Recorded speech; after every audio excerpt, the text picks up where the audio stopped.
Greetings, Pathfinders. Welcome to another edition of Infiknight Reviews. I'm your host, Dustin, and I'm here to show you the best and the greatest Infinite products being released this last week. Or at least those that I happen to get a hold of. You'll see a list right over there above my head, and I have one additional product that was just released today that I've checked out, and I already love. Are we posted to Facebook? I'm not 100% sure if we're on Facebook, but I know we're on Twitch, and I know we're on YouTube, and that's good enough, so let's go ahead.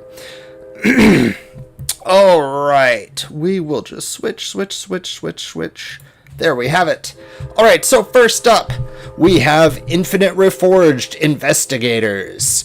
Full disclosure on this and a lot of my other products, I happen to know a lot of the people behind these. Investigators, for sure, by Alexander Agunas, a friend of mine, a fellow No Direction staff member and contributor. So all those bias notes out of the way, let's see what we have here to offer.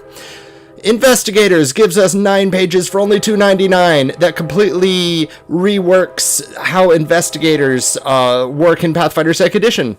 In particular, it reworks the Devise a Stratagem ability to work with skill checks a little bit more. Here, let's go in here. All right. So the main focus here in Reforged Investigator was to, as he puts in the side notes here on page 5, to kind of help with how investigators currently in 2nd Edition are kind of all over the place in terms of ability score dependence, because while their key ability score is listed as intelligence, they still need strength or dex to hit, and intelligence doesn't necessarily boost all the skills that they'll be using as investigators. So with that said, we switched, Alexander Agunas here switched Devise a Stratagem so that it increases your skill bonuses for skills related to your methodology while you are pursuing your lead.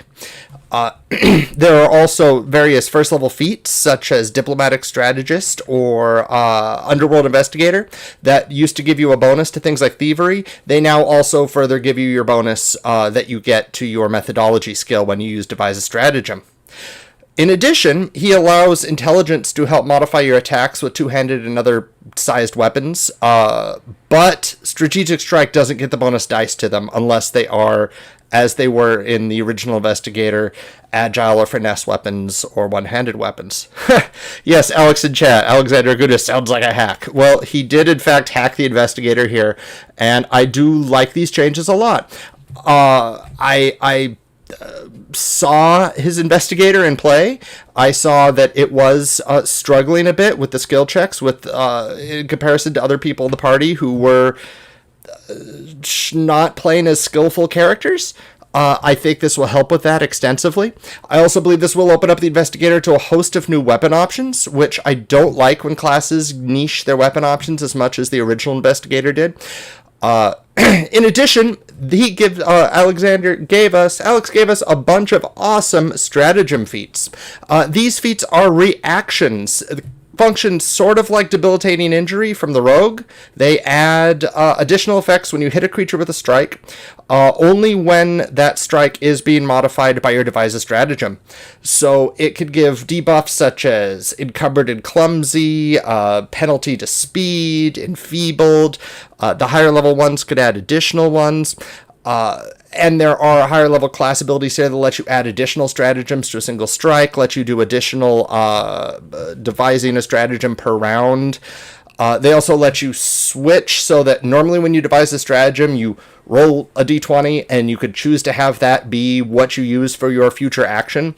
In this case, he has some feats and abilities and new class features that let you choose multiple options down the line, so you could kind of see what the d20 is and then decide, like, I'm not sure if I want to use this for an athletics or an attack check yet. Let's see what happens down the line and then choose which one I use. There's a lot of really good options here. I think this helps bring the Investigator up a tier. It's not a very talked about class, and I think that's because it has a lot of really good flavorful options, the original one. They're just flavor. There's not a lot of meat to that flavor, unfortunately. I hate to put it that way, because flavor is important, but I think this gives the Investigator the oomph that it really needed.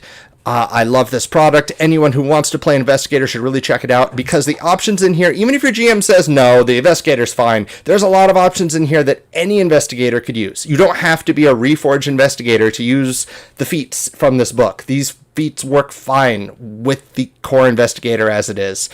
There's a lot of care put into this. It's just a really cool book. Oh, also, do love the feat called Leave Nothing to Chance. Just because it's called Leave Nothing to Chance. No, it's cool. It lets you do a bunch of strike damage, but it has the flourish. It has some limitations when you could use it, but it'll let you do one big strike. Most of these feats do use up your reactions, which that's a really good limiter, since it makes it only once per round, unless you get a feat that gives you additional reactions only to use your deductions with. Which you could get only at 10th level, which that's fabulous. I don't know why so many of the well, I do know, but a lot of those bonus reaction feats tend to be extremely high level, but if you limit them enough, they don't need to be. 10th level is fine. So yeah, fabulous book, great deal. It's right there on Pathfinder Infinite right now. It is only $2.99 for 9 pages, which fabulous. All right, next we are going to look at the Soulcaller. The Soulcaller by Corey Robridge, with special thanks to Andrew Mullen. This is a simple one-page, well, I mean, the PDF's 3 pages, but it's essentially a one-page archetype. You are able to use the spiritual energy of lingering spiritual energy from different souls from the boneyard, different petitioners just waiting around to be judged. It's a pro-Pharasma thing. You are a follower of Pharasma, or you have to be a follower of Pharasma to get this. So for 2 actions, you get Soul Call. That lets you channel this energy, and you are now have the spiritual energy to use. With just the dedication, you could just use it to increase the damage you deal with the spell by 2. Whatever. Then there's further feats that could either increase the damage, it could give you bonuses to when you have the soul lingering around you. The ultimate one lets you not only increase the damage from 2 to 6, but lets you then double it if a creature within, 60 feet dies while you have that soul floating around you. You could then sap a little bit more energy and then use it in that final burst. This would actually work really well, even if you want to refluff it a bit, for a anti-Pharasma, or like an Urgathoa, or some kind of more evil character, if you want to say that you're using the spiritual energy and using it up, not just borrowing it from the soul, but sucking the energy into for your own might. Of course, if you do that, you probably shouldn't allow them to get like Boneyard Mask, since that's very much a Psychopomp ability. Maybe if you're a Sackhill, but the default one is neutral, not evil. It's neutral, which is good. It's a fun archetype. Maybe not as much neat stuff as, say, the Mortal Usher from Book 6 of Tyrant's Grasp, which is just absolutely loaded to the gills, a 1E Prestige class. But it has a lot. It has some cool stuff. A Gravestone Shield. You basically summon headstones to block attacks for a round that just float around you, like an enhanced shield focus spell. Soul Combustion lets you throw that spiritual energy at a target to do a bunch of fire damage. It has some really neat stuff. And it is only $1, so, pick it up, check it out. If you are thinking of playing some kind of spiritual energy wielder, check it out. For next on the list, we have Unbearable Situation. Yes, I picked this up exclusively for the pun. I will say it right now. If you use a bear pun, and it's not egregiously expensive, I am going to check out your product at Pathfinder Infinite, because I am a sucker for puns. So Unbearable Situation is a bounty for Pathfinder 2e. For those who don't know, bounty is a usually single encounter, hour-long adventure. In this case, it's 7 pages long, and it is only $2. So, hey, you can't afford not to.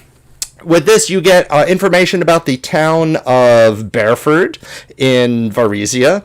You get some NPCs who want you to, I won't spoil anything, but they want you to check out some disappearing animals. in the village of Bedford. Well, why are these animals disappearing? What's going on here?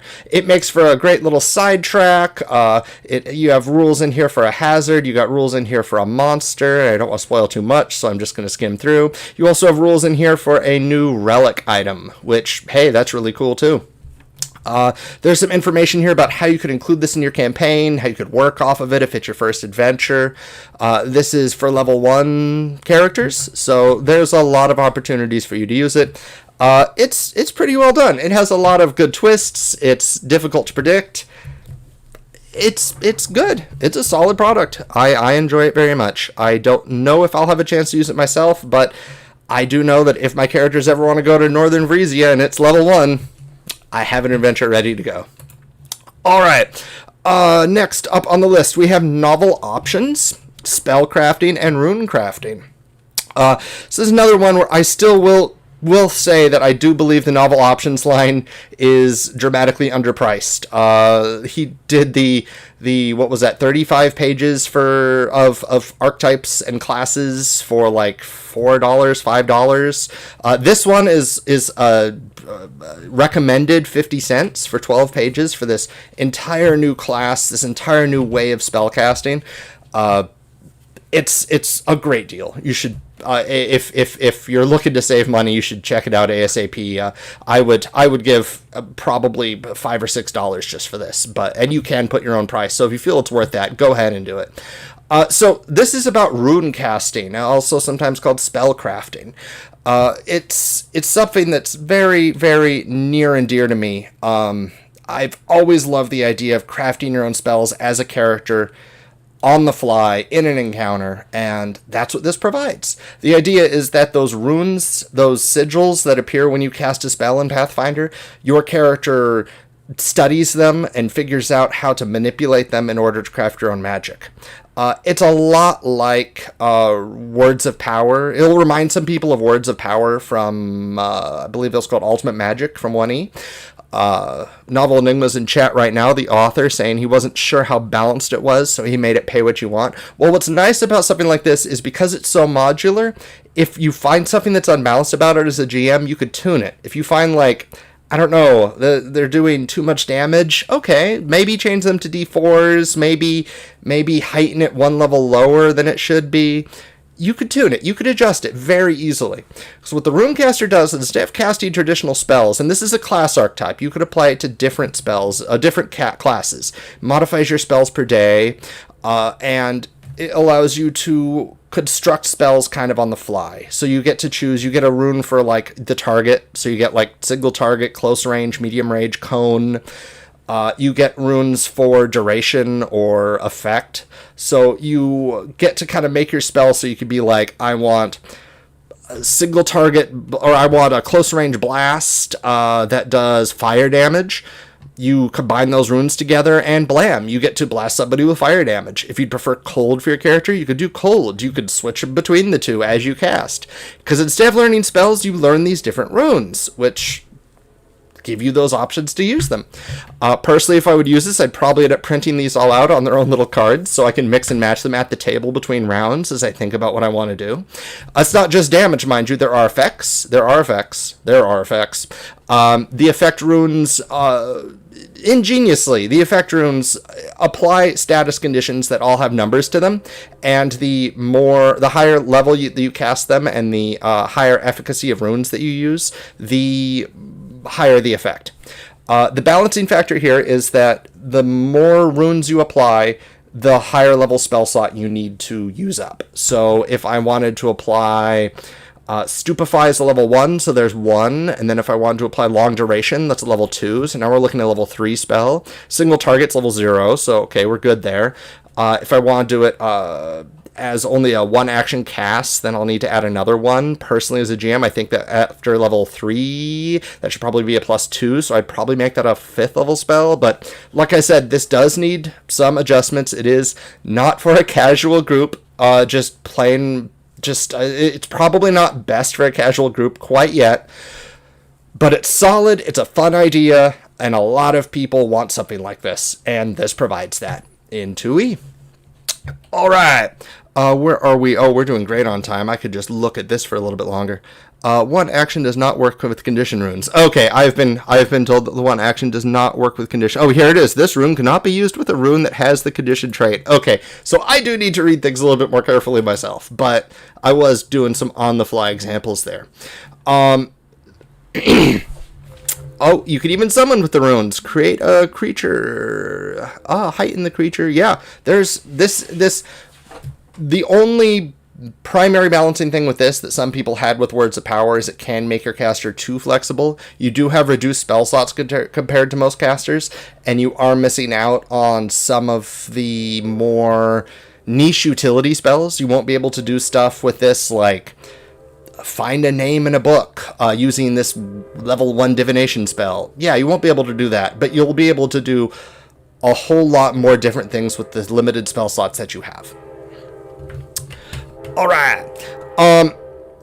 Sorry, we have a train. I hope people aren't hearing that right now. So yeah, that was Novel Options Rune Crafting. In addition, I have, this one is really strange. I wasn't 100% sure if I wanted to review this or not, but I kind of want people to be aware of this, and I have some things to say about it, because it was something that came up between me and my friends when we first heard about Pathfinder Infinite, and I want people to know that now that it's been attempted. Order of the Opaline Tower. Order of the Opaline Tower is an attempt at a third-party organized play system. So it is for 1st edition and 2nd edition Pathfinder. The flavor is that a tower has opened up beneath the Shattered Continent. Oh, thank you. You're welcome, Novel. Keep releasing cool products, and I will keep reviewing them. I do love when I see your products up there. Please keep it up. If I could say anything else about your products, Novel, I do suggest you have an illustration for those covers, because your products are worthy of an illustration. I love your products, so keep it up. Alright, so Order of the Opaline Tower is about a tower that's opened up beneath the Shattered Continent of Aslant, where there are portals all over it, and Pathfinders have decided to make it a home base so that they could run around these portals and investigate all these cool happenings, and possibly defend the tower against outsiders who might use these portals to invade Golarion or invade the tower itself.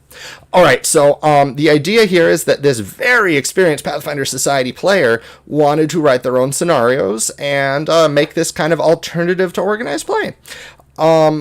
I respect the ambition. It's a very ambitious project.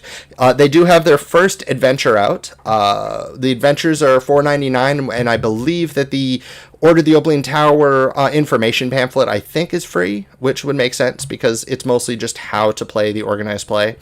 It does open up a lot, like Ancestries. You don't need ACP for Ancestries, which is cool. But, and this is the number one criticism I have of the idea, if you're going to do this, I really do suggest that he opens up to free archetypes, because that is the biggest the biggest flaw in Pathfinder organized play, which I get why they're not doing it. It makes sense, but at the same time, like, I do have a lot of friends who say I would still be playing PFS and not all these APs and home games if it wasn't for the lack of free archetypes, because people love free archetypes, because free archetypes are amazing. So I do wish they had the free archetype system open up for Opaline Tower. I suppose, based on how vague the character creation rules are, you could just do it anyway and still play the adventures, but it's not specifically recommended, which makes me think the adventures are not tuned for it specifically. There are some minor formatting issues in this. If the creator of this is listening, you should turn off your hyphenation. Turn off auto-hyphenate in your, I suppose this might have been done in InDesign or Scribed. Like I said, though, this is a very ambitious project. There's a lot of neat information here about the Opaline Tower, which is a cool setting, I will admit. Like, if you need a headquarters to go to all these different worlds, if you want that as a plot hook, check this out. Check out the organization. Check out their adventures.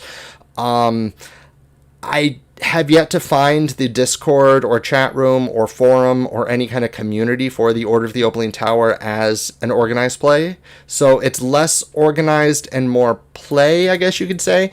It's more focused on these adventures and less on, I don't know, multi-table adventures or any kind of finding GMs or what have you.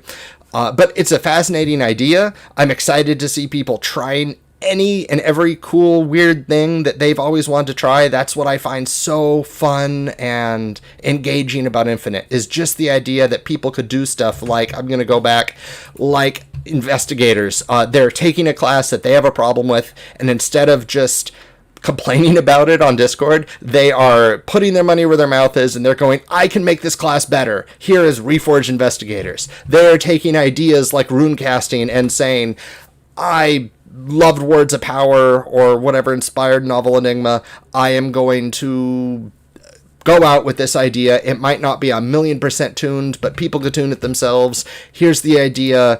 Tell me what you think. It's a chance for people to release essentially PFS scenarios like Unbearable Situation, or in this case, Bounties, and not have to wait for some kind of open call that might never happen again, and just release it themselves. Go out there with it. All these fascinating, diverse sets of products is what makes Infinite so exciting and so cool. I'm going to throw out one more thing here. This came out just today, so I didn't have a chance to update my banner, but this is Treat, Grotesca's Garden of Gourds by Logan Bonner. It was written and illustrated by Logan Bonner.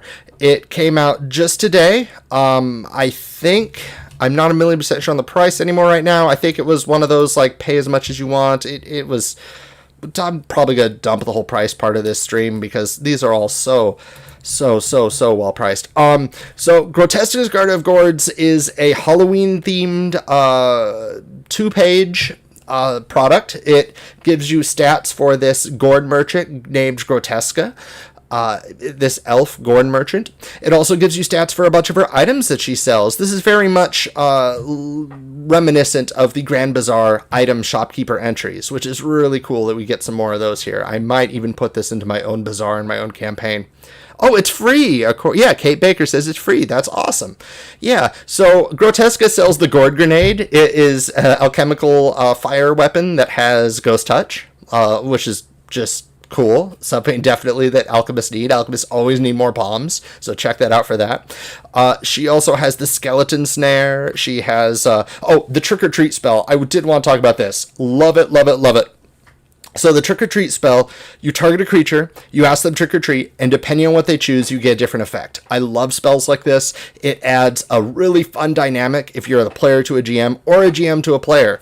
It might slow things down a little bit, but frankly, with how fun and flavorful it is with just saying trick or treat, I don't think it'll slow things down too much because most people will probably have an immediate gut reaction to it.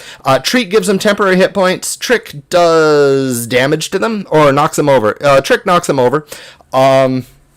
It's great. Fact or Fiction is a Magic the Gathering card that's considered one of the best designed cards of all time simply because of that kind of interaction of asking the opponent what you want to do and then therefore being able to pump the power level of the spell just a little bit, because the results are out of your hands, or out of the caster's hands.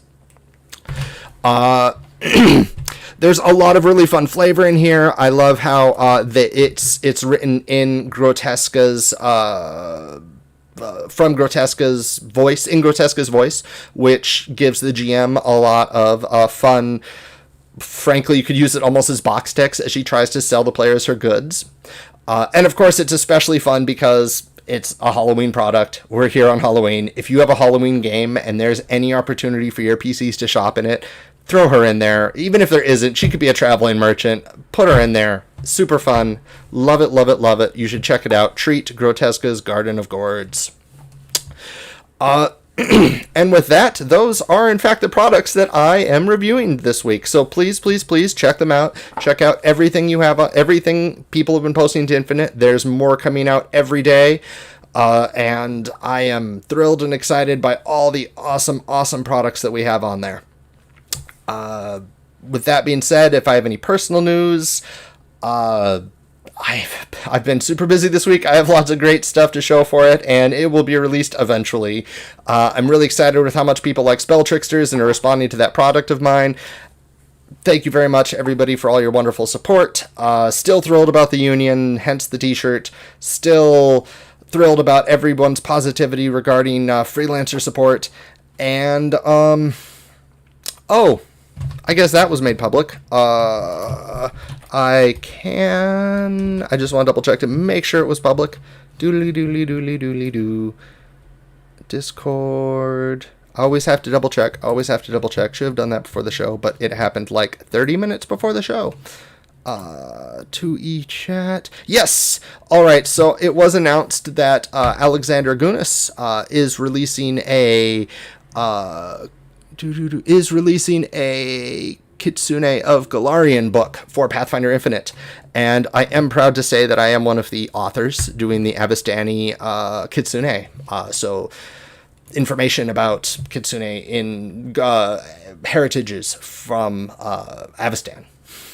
I'm really excited to work on that. Being able to work on a guide to Kitsune in Galarian with Alexander Gunas is like a dream come true. No release date. Still working on it. Just wanted to kind of announce that. And with that, I think we're good. Thank you very much, everyone who watched the show, everyone who responded. I will be back on Tuesday to make a monster out of booster packs. That's Tuesday at 6 o'clock. So thank you very much all for coming along. I will see you Tuesday, or I will see you next week, where I will review even more Infinite products. So have a great weekend, and you are welcome for all these helpful reviews and the stream. Thank you, Delvin. Thank you, Kate. Bye, everyone. Have yourself a wonderful weekend. Play lots of games. Relax a lot. Take care of yourselves. Write lots of good products. Write lots of good campaign notes. Roll lots of dice, and have a great time.